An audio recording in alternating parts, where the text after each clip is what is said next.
I normally go around and probably 10, 15 times a day, I literally ask strangers, scale of 1 to 10, how happy are you?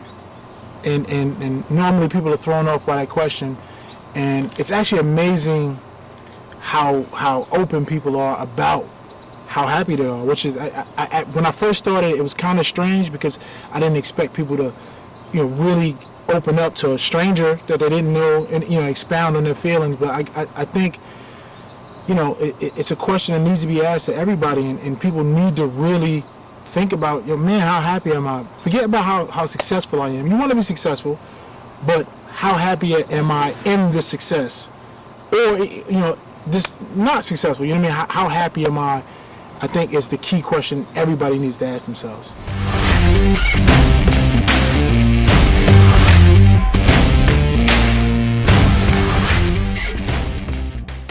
Hey, what's going on? This is Gary Brackett. Welcome to another episode of Success Leaves Clues. I'm here in Owensburg, New Jersey, over my good friend Ron Jenerette's house. Someone who I've known for a very long time. Went to college together at Rutgers University. I'm also a fellow New Jersey football player. Yes, sir. Now he's multiple facets, father, husband. Been working for, Pepsi? Yes, sir. Yes, for sir. How many years? Whew, 12 years now. 12 years now. 12 years, yeah. But one of the great things about Ron and I's relationship is over the years, we've really grown knowledge-wise, and just really been talking a lot lately about what really matters most. Right? We both have 3 children, married, looking at different type of investments, just looking at life in general. And a few weeks ago, he posed a question to me, and it really shook me up. So I really wanted to reach out to him when I came to New Jersey and just really talk about what matters most. And I think what we both realize is not really success, it's happiness. 100%. And what was the question that you asked me a few weeks ago, or what you said that I should potentially use inside the conversations that I have? It's a great question. I normally go around and probably 10, 15 times a day, I literally ask strangers, scale of 1 to 10, how happy are you?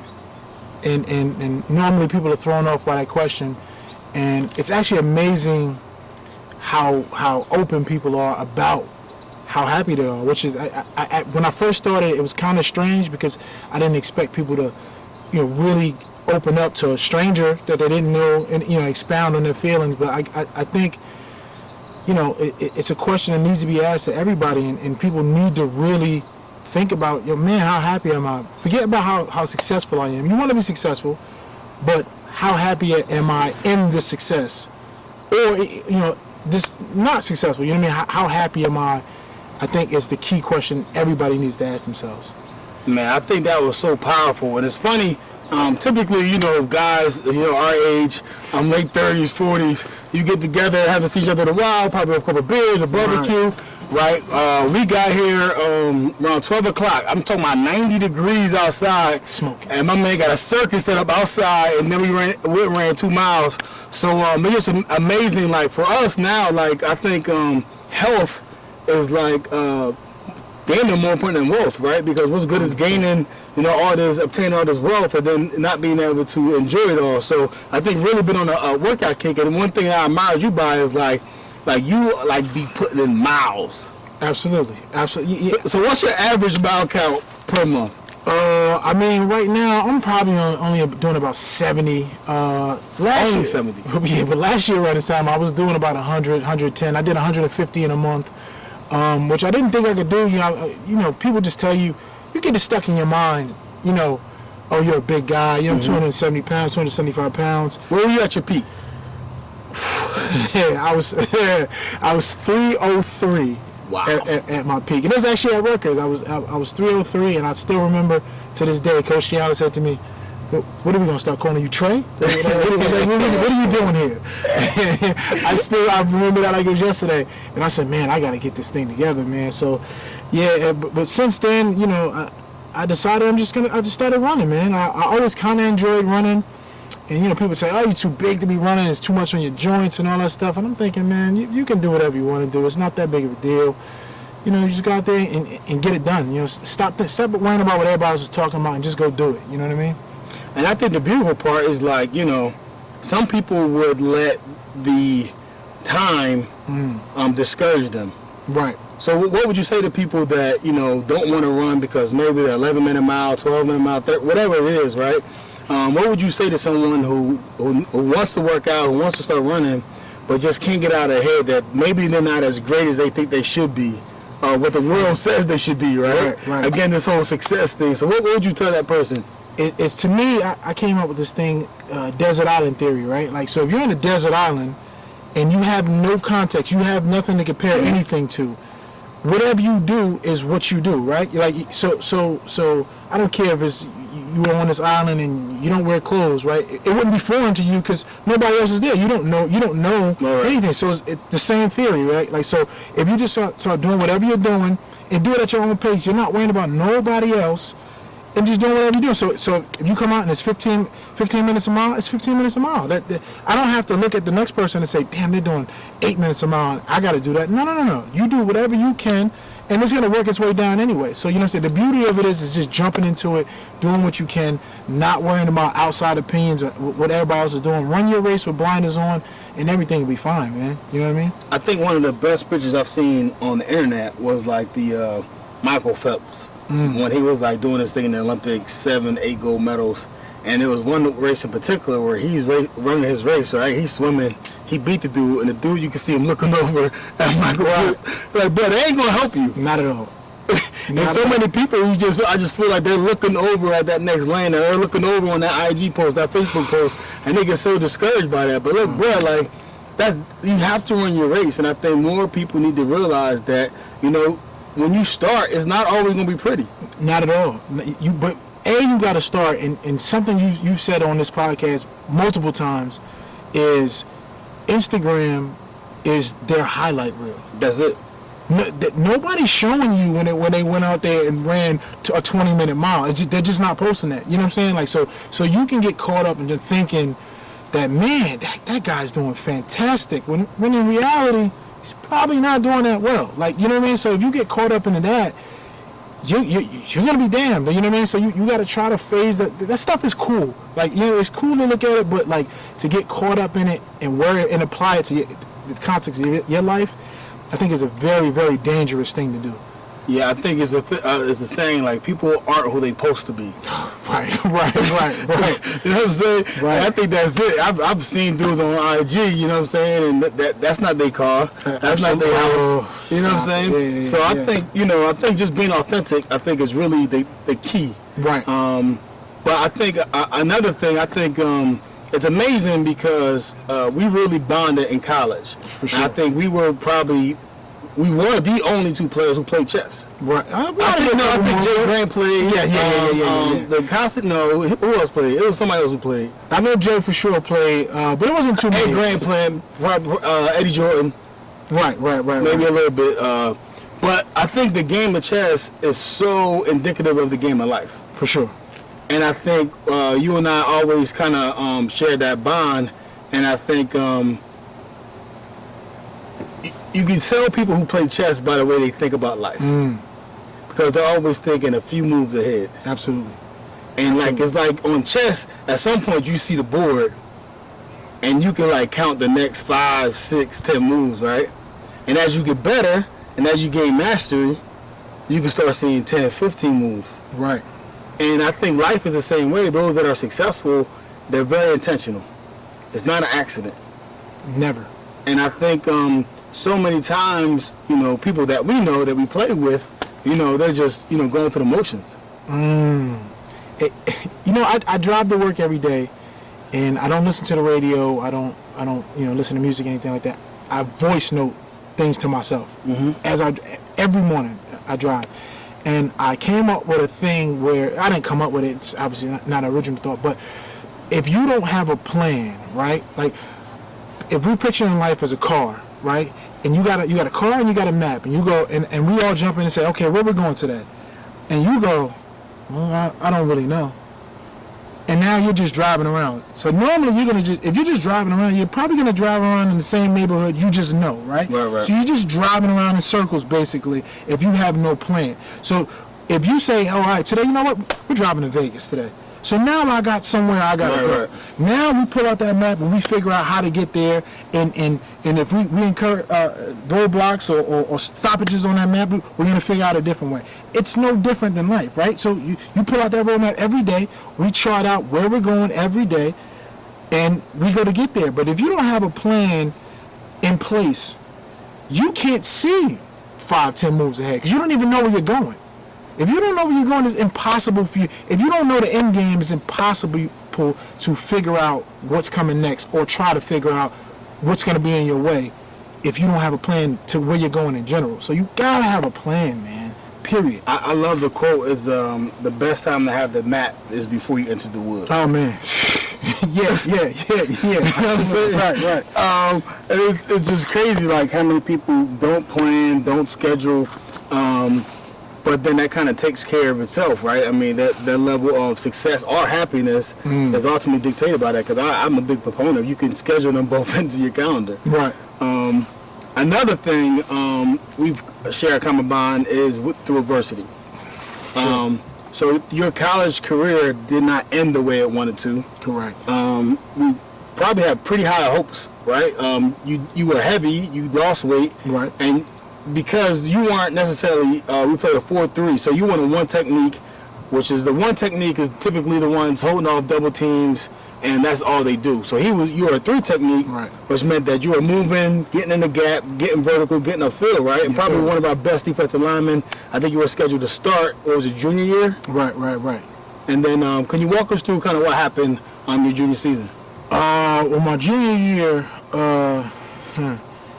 I ended up getting blood clots in my lungs, and it's not funny, but it's funny. You know, when you're growing up and you're 19, 20, 21 years old, it's such a macho vibe around. You know what I'm saying? I joke that I could have died if I wasn't who I was. I could have died, right? Because I was having pains, and I was in class. I was like, damn, this doesn't feel right. I go home and I'm telling my roommates, I'm like, yo, man, I don't feel too good, guys. And every one of them like, oh man, shut up, man, man up, man, knock it off. You know what I mean? And if I wasn't who I was, I could have maybe just sat there and said, yeah, man, maybe they're right. I just need to knock it off and take this pain. And I said, you know what? No, something's wrong. I drive myself to the hospital, and by the time they checked me in, I could barely breathe at that point. And they said to me, listen, if you didn't come here now, I'm telling you, you would be dead. Period. Wow. And I'm like, man, you know, thank God, you know, like I said, I am who I am, and I wasn't too worried about what they were saying. But anyway, I got derailed, and I couldn't finish the rest of my junior year, and you know, I had to get a medical for my senior year, and basically my career was over after that. They told me I had to take blood thinners for essentially the rest of my life. And you know, that was the end of that, man. You know what I mean? So you didn't play your senior year? No, I didn't. Because with blood thinners, if you were to get a cut or something, or just banging around, you get internal bleeding, and it can't stop the bleeding. But the wild thing is that really quick, if this happened 6 months earlier, they would have just put me on blood thinners for 5 or 6 months and then right back at it. But they had just came out a new study in the New England Journal of Medicine that said people that have blood clots are like 60% more likely to get them in the future. So they suggest that you stay on these low doses of blood thinners forever. So, you know, with that, I wasn't taking no risk with that. So I mean, how did you? So did you think you had a shot at the league? Like, were you how you were playing, or what was your feeling about having your career end the way it did? Here's my claim to fame. Coach Shiano pulled me in his office one day and said to me, listen, kid, I've been around this game for a long time. This is a true story. And you have the tools to make it to the next level. But I'm telling you right now, you got to burn every bridge you got. There is no, I'm going to do something else. If this doesn't work out, you got to give me what you got, kid. You know, this is, and I said, I'm with you, coach. But in reality, to be honest with you, and me just being honest right now, I didn't necessarily love football like that. You know what I mean? Like, I just happened to be good in high school and, you know, got a few scholarship offers and you know, college is unheard of. You know what I mean? So, nah, you going. That's that. So, you know, I enjoy competing, but I ain't necessarily, you know, loving. I can't even imagine playing with you know, 300-pound strong men in the NFL, and you don't love it. I can imagine going crazy if you know what I mean, if you don't love that. So yeah, I think it all worked out for the best, man. So was there any like type of resentment, or like how did you? Were you like depressed after like it was over, or like how did you? No, when it ended, I was happier than anything. Right? I was like, man. They told me he told me, listen, you can still stay with the team, practice and prepare, and hopefully they come out with a new medicine or a new treatment next year, and then you can go. And I said, nah, I'm good. And I thought I'm just gonna be a student, and this is gonna be great. And it really wasn't great, to be honest with you. Like I really missed those times. Like I don't care how hard it is. The locker room, right? Yeah, I don't care how hard things are working out or doing those stuff. When you're doing it with people you love and people you care about and you really rock with, stuff's not easy, but it makes it great when y'all doing it together. Man, you conquering this, everybody's going through it together, and you know I miss that camaraderie. So that's one thing that I really did regret. I was like, damn, if I could do it again, I would stick around, even if I knew I couldn't play again. I would just work out and stick with the team, you know what I mean? But it is what it is. So funny story, right? So the camaraderie is probably why we're out here working out in 90-degree weather. So I pull up, and his wife, she know he crazy, right? He's certified. He out here running 150 miles, working out in the heat. That's what he does. She like, yo, the dude coming over, like, is he going to be able to handle this? Right. So I get here, she's like, oh, okay, he look like he work out. Yeah. Even when we went to the car, she said, oh, I didn't know he was running in shape like that. So he'll be all right. So funny story. But we got a great workout in, and obviously we're going to put some of that in so you can kind of see it, man. But I think it's just, man, it's nothing like that camaraderie of working out with a brother, man. 100%. Like, because it's like, you know the grind, you know what it takes. 100%. And I think that's one of those things that football that is transferable, and that's that work ethic. 100%. Right? And we're not here complaining about the heat No, sir. or anything else. It's like, no, we got to get the work in. That's it. Someone else is doing it. Well, and I love what you say, like when you run, but like what's your saying when you run? It beats me. What is it? But I owe too much. Oh yeah, we owe way too much. Yeah, that's just running. Just in general, working out, running in life. We owe too much to. I owe too much to my kids, my family, my wife. You know, everybody around me, man. We got so much to give, man, and we're not giving nearly as much as we could be. I don't know if it's fear of. I don't know how far we can take it, or fear of people saying, oh, we're not going to get it done, or I don't know what it is, man, but we got so much to give, man, and a lot of us is just not giving everything we got, man, and I think you should just go for it, you know what I mean, and not to go on a rant here, but I was talking to my wife last night about, I think the most freeing thing there is to understand that what people say has literally no effect on the outcome of what you're doing, right? Like, it's zero. I don't care, good or bad. I don't care if your mother's wishing you well in that business you're running or you working out. I don't care if she's wishing you well. I don't care if that hater is saying you're never going to get it done. Neither one of those things have an effect on the actual outcome, right? Like, so, Floyd Mayweather fought 50 times. There was millions of people saying he's going to lose every fight. He didn't lose. Why? Because what they're saying has no effect on the outcome. So anything anybody's telling you can't do it, telling you you're gonna fail at this, their words, their prayers, their their wishes for you, it has no outcome. It has no basis on the outcome. So just go do it. Your effort is gonna determine whether you get it done or not. Period. And I find so much solace in that. I don't care about what the next person is gonna say, because what they say doesn't matter. Honestly, doesn't matter. Good or bad, it doesn't matter. I remember when I was in 8th grade, the teacher, typical question, what do you want to be when you grow up? So I'm, of course, stubborn, so it's like, what do you want to be? I want to be a football player. Right. Like, no, seriously, Gary, like, what do you want to be? No, really. Like no, I'm going to be a football player. So now she thinks I'm playing around, so the kids are laughing. Right. She's like, look, you got to give me a serious answer. That's impossible. Right. You can't be a football. You're too short. No one ever made it from here. You're not possible. Give me a real job. What do you want to be when you grow up? I'm like, I'm a triple down. I'm a football player. Right. Go to the office. You're being disrespectful. The kids are laughing. So I go home, I'm just like, I know the principal called my dad, Right. or he's sitting on the porch, I'm just like, so I get so home like, yo, what happened today at school? I like, man, I ain't disrespect that lady, man. She asked me what I wanted to be and I told her. That's it. And then he was like, and then what happened? I'm like, she told me it was unrealistic. Right. And he looked me dead in my eyes, and this really changed my life.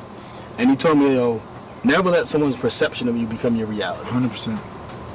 And I think that's just it, right? So many people will put their fears and their limitations on you because they couldn't do it.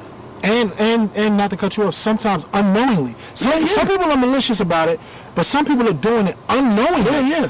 So I don't even and I don't even fault them for that. So I don't get mad at that person that tells you that you can't do it, because I can't discern their intentions. I don't know if they're doing it being malicious or they just in their mind think they can't get it done. So that's on them. I don't try to judge it either way. Either way, that's fine. I appreciate it, and I'll just move on. That's it. You know what I mean? I have no time to worry about what you think I can get done. I can just go work on what I can get done. That's it. Ooh. Well, where did you develop that mindset? Wow. I don't know. Because I didn't always have it. So there's no one point that I can pinpoint, because I've been thinking about this actually, where I got to this level. But I don't know, I guess, learning and building and reading and listening to podcasts and, learning information. I don't know, you just start to realize, I think when you just start thinking about it, right, like it starts becoming common sense, right? You're like, wait a minute, what they're saying has no bearing on what's going on, you know what I mean? Like if you just start thinking about these things, if you're not thinking about it and you're just going through your day, then I guess it never comes to you. But if you start thinking, sitting down, really thinking to yourself, whether you're driving or you're at home, you got time to yourself, just start thinking about stuff, and you start realizing, what life is and what it's about, and I don't figure out these things on your own. I'm assuming. I don't really know where it came from, but it's here now. So, right. So earlier we talked a little bit about I know my father and the wisdom that he shared with me in my life. Unfortunately, he passed away in 2003, and that's another thing that we share in common is you also lost your father. What year was that when your father passed away? 2003. 2003. And I think we spoke then because we both were kind of going through it, right? Because it's amazing, right? Because when you play football, you feel you're invincible. And you almost feel your invincibility like carries over to your family, like nothing bad can happen to none of us because I'm a bad man. You know what I'm saying? And then when it happens, it's like your armor got, you know what I'm saying? It gets like a tear, or chink in our armor. And it's just like it's so amazing. Like how old were you at that time? So I had to be 21. 21. So I was 23 years old. So at that age, 21, like sudden, losing your father suddenly, how did that change your life? I don't even want to hear that.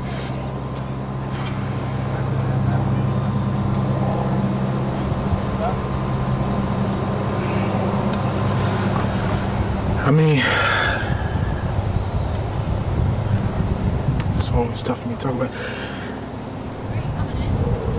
I mean, the thing is, it really took me by surprise, number one. I remember getting a call. I was living off campus, and my mother called me and said, "Hey, it was like 2:00 in the morning. Hey, you got to come to the hospital."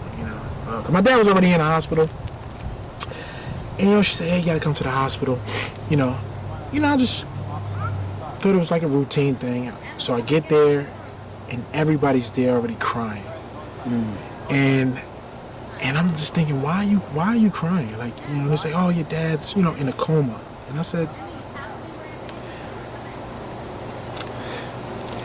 "Well, why are you asking special?"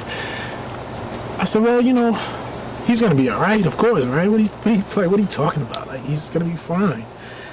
I said, "No, he's not gonna be fine." And I couldn't wrap my head around it because nobody told me he was that sick. And they would say, "Oh, you were in school, so we didn't want to." Yeah, put that burden on you. Yeah, we didn't want to put that burden on you. So I really didn't know it was as severe as it was, and he never came out of that coma, and it was tough. You know, it was really, really tough because that man helped anybody and everybody he can help. And it's wild that you just asked me about where that mindset come from, and literally right now, just now, it's all clicking that I got it from him. Like right now, literally. Like I still remember him telling me he opened up like a fish joint, and he always had something going on. And he always said to me, listen, if you got something you want to do, go try it. It's not you. Just go do it. It's literally. I still remember that day. You just go out there and you do it. And he would also tell me, listen, if you want to go out and do something, go out there and do it. Don't wait on nobody else, because there's gonna be 10 people to tell you, oh yeah, we're gonna do it with you, and then nobody's gonna show up the next day. Right. So you just gotta go out there and do what you're gonna do, and don't worry about what nobody else is talking about. And literally, I'm talking about like literally right now, it's all clicking. And I watched that man read books. Book after book after book. Give me books. And it's all, like, this is literally all coming to me right now. Right. Book after book after book. Read, constantly educate yourself. Help everybody around him. Like, if you didn't know the information, guess what? I'm going to give you the information. Right. I'm going to give you the game. And this is all coming, like, right now. That's where it came from. Like, that he was such a good dude. And I know everybody say that about their parents, but this dude was so solid, man. It was crazy. And I was thinking, like, man, he went when I was 21. I was like, damn, imagine if he went when I was 30. Imagine the game he would have gave me. Man. And you know what I mean? Like, I'm like, oh man. I mean, he gave me enough now, but like, imagine if I was 30. It would be insane. But yeah, it was tough. It's crazy, man. Some of my biggest regrets in life is that my father was a chain smoker. And he was smoking the house. You know, it was the 90s, 95. And there were so many times that I avoided having conversations and being with the same room with him because he was a chain smoker. Oh, right. And I would almost anticipate him smoking. And in anticipation, I would leave and not have those conversations. What I wouldn't do now to have a conversation with my dad. Gosh. Stop it. You know what I'm saying? So it's amazing. So I think for me, it just shows me like you got to make time. For sure. Like people you care about, people that are in your life, and we're gonna bring it back to what we started with, 0 to 10, how happy are you? There's a study that said, you know, the most happiest people, you know, their biggest asset is? What's that? Their relationships. And I think how that emotion of how you feel about your father, how I feel about my father, and unfortunately we don't have that anymore. But I think, you know what I'm saying, we brothers, right? And have a relationship with other people and invest in those relationships. For sure. I think that's ultimately, if you're 0 to 10, how happy are you? And I definitely want you to honestly answer in the comments below. No right or wrong answer. But if you're a 4, if you're a 5, if you're a 6, and if you want to like obtain more happiness, it's gonna be through relationships. 100%. And I think, man, I'm blessed to have you in my life, man. It's funny. It's like the crazy thing about like having like college friends is like it's never been about the friends, the success. You came to see me playing indie, you've been to the crib, and it's just funny stuff. And it's always the same conversations. Yeah. I mean, listen, when it's genuine, I made this decision, and this happened only like maybe 3-4 years ago, to stop. You gotta have the courage to stop hanging around people that you don't genuinely enjoy being around. And that sounds simple, but it's really not. There's a lot of people that you're hanging out with that you really don't genuinely enjoy being around. Like if I can't sit down with you and the conversations aren't genuine and the laughter isn't genuine, I can't be around you. I can't do this. And really quick story, I went down to Atlantic City for a bachelor party. I go into the room, and a little altercation happens, and I was with 2 of my other friends, 2 of my really good friends, right? They tell me, oh, these other 2 guys can't come in right now. And I stopped and said to myself, what am I doing? I don't even rock with these people like this. And I literally left and said, I am too old to be hanging out with people I really don't genuinely like rock with. And I left, and from then on, I just said I can't do it. I'm only dealing with, and if that makes your circle go from 30 people to 2, so be it. But I promise you, you will be so much more happy not dealing with all the fluff that comes with all that other stuff and all the aggravation and having to talk about these people behind their back. Forget all of that. Just go be with the people you really enjoy being with, because you think their stuff doesn't affect you negatively. Like, even if you're not negative and they're talking negative, you're saying, oh, that's their life. It doesn't affect me. Everything you come into contact with affects you. So, you gotta remove those negative people and the people that you don't really enjoy being with out of your life. It just has to happen. Nah, that's awesome. So, as always, the name of the podcast is Success Leaves Clues. Obviously, you talked about your father a little bit. You just gave us a dope clue right there about removing those negative people. But, like, over your life's period, if there was one clue, and I guess they're not even success, right, of happiness, like, what would that be? Oh, that's easy. It's a 3-pronged thing, but if you start with just the one thing, it sounds so cheesy and cliche, but if you're grateful for the things you have, and I mean the littlest things, right? So when you wake up in the morning, your feet hit the ground and you can actually walk. I know it sounds crazy and you're not thinking about it. You're like, oh man, get out of here, man. But listen, break your leg. You go ahead and break your leg and you can't walk for 3, 4, 5 months. Yeah. It's important. Trust me, when your wife tells you, hey, can you go to the fridge and get me something to drink? After that leg heal, you'll be like, yes, baby, I'm so glad I can go off. Yeah. Yes, I'm going to go get that water. You know what I mean? I wake up, I turn the lights on in the house, the lights work. You know what? My kids are great. We got food to eat. We got things to choose from. You know, there's people literally like that can't buy their kids shoes, man. You know what I mean? Like, so whatever you have, man, how little it is, it doesn't matter. It's always somebody that has less than you, and I hate saying that because it does sound cheesy and cliche, but it's the truth. But once you can really appreciate, smelling fresh air and being out here and being able to talk to good friends, I think everything becomes easier from there, and your life only goes upward once you really start appreciating what you do have and not what you don't have. Man, that's great. Well, bro, I appreciate you, man. Thanks for the hospitality, man. Always a pleasure, man. And definitely, man, like you said, gratefulness is all about really understanding that the things that you have in your life they're not promised. And if you want to increase your level of happiness, start being grateful. Like every night, write down gratefulness, put it in a jar, and at the end of the year, New Year's resolution, pull out that jar, man. And I guarantee you, you forgot so many things that you should be grateful for, and that's going to change your trajectory going into the new year. And, that clue will lead with you for the rest of your life, and not only lead to your success, but more importantly, lead to your happiness. So thanks for tuning in. Another episode of Success Leaves Clues. And I hope from 0 to 10, I hope you're 10 and happy. Y'all have a good one.